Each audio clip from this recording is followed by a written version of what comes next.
Manguri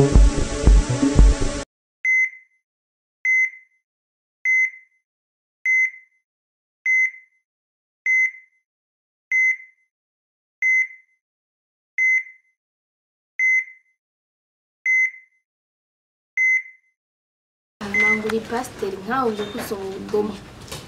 None si Imana nishobora byose. Ntugire ubwoba, Imana iratugaburira saa sita. Iratugaburira mu gitondo ntafunguye, saa sita ntafunguye ngo iratugaburira. Amasengesho no yajamo. N'amasengesho ushobora kugira. Kuri nta nojamo kandi mbora n'abakirisi baheze mu rushengero. Ntugire kwizera. Oya nta kwizera ngaho. Jewe ni ubusa ngo amanagiye ku pastor. Naragenze imumanga. Wizerera mu bakirisi gusa. N'abakirisi mbora baheze. Abakirisi rondera ku mufuko w'abapana kwizera iby'abakirisi. Mbona abana hetse. Bazoduha ibigira 10. Jewe kusifije kuri gusa ngaha. Je ndizeye Imana yaduha ibigira 10 bizoze. Wizere neza. Usambone ngaha je unamusindongera asiyo. Amarushwa nayigiye gito abakirisu bansekuza ibigira 10 byaheze. Karibu. Ego murakoze pasi. Imana yatwishuye. Amahoro. Ego. Madame. Sa. Imana yatwishuye dutebe. Karibu kuri bibiri. Ngiye kuri Bibiliya. Ine ko mu amana yihagarara. Ega mwangoye. Karibu. Aho ni sawa. Ega abantu bagufi kabaza kayo n'ingorane. Ewa. Ngorane kwe. Mugenzi wa dukire. Pastor. Arafitse ibibazo. Isi yandemere pastor. Yo la bashandere boshi. Niko sandere boshi. Bashishwa. Ego vuga. Kwizera busa. Pastor.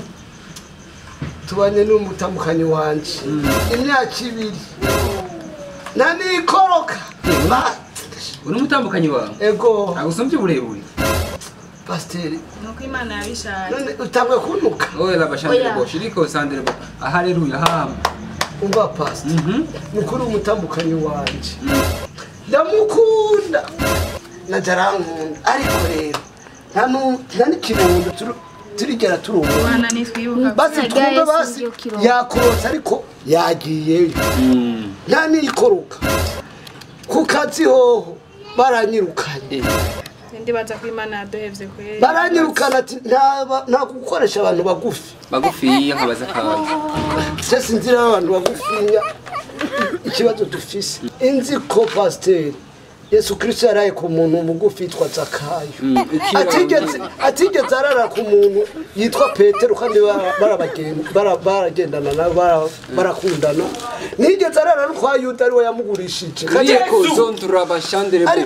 Reka rashiro boshi. Ribos hakandere boshi komanda rashere boshi ndiri. Imana ivuze ati rero. Ariko Imana nivuga. Yamvugiye mberuwa. Yabutamuremure. Nani Imana ikurimo indani. Yeretswe. Okay. Umva rero.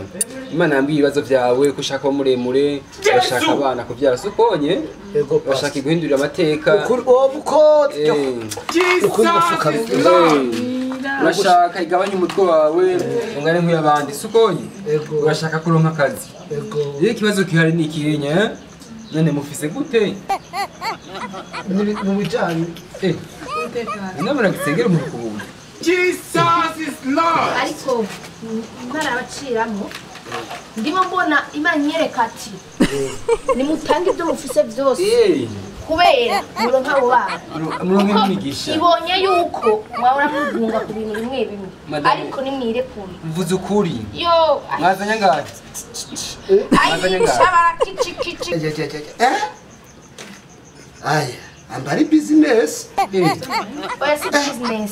Ni Imana ivuze ati kuko uyu mwanya mwicaye ngaha. Nani Imana nizingaye. Wowe wavuze Imana ikuri. Oya nakuvugiye mu kuva mu kwizera. Ni wizera nawe ko ejo na hirya ejo usanga ufise ikibondo. Sesa. None basi mushira ngaha.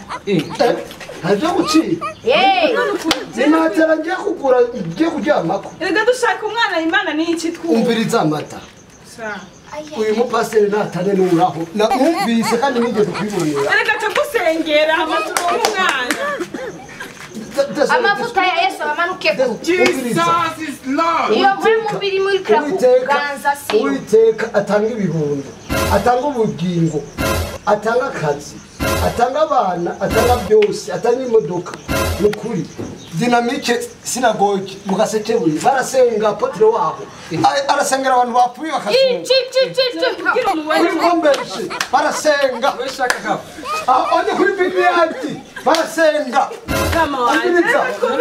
uja kunukira ngaha Oya. fatira kwanza igenda kubona ikiwonda kirimo kuza genda ku misozi kurondera amavuta twari kumwe wewe genda ayo majoro nisenga imana watwari kumwe wewe none pasteur kuva cyo nkugira oya ndiko ndakuvumbira igipesi wewe uranje gamekeje wewe kandi wose batakigira 10 wewe ndabona biturusha watanyumezwa wewe Sengera je nkano umwana je nakambaye. uyu mugabo nyine batamuremure zakagumisha nyene nezakayo yarinza Kugira tugabanyirize. ingiriza eta ye mumure mavuya rimwe fasha ubiriza wafukane ngaho tukagusengera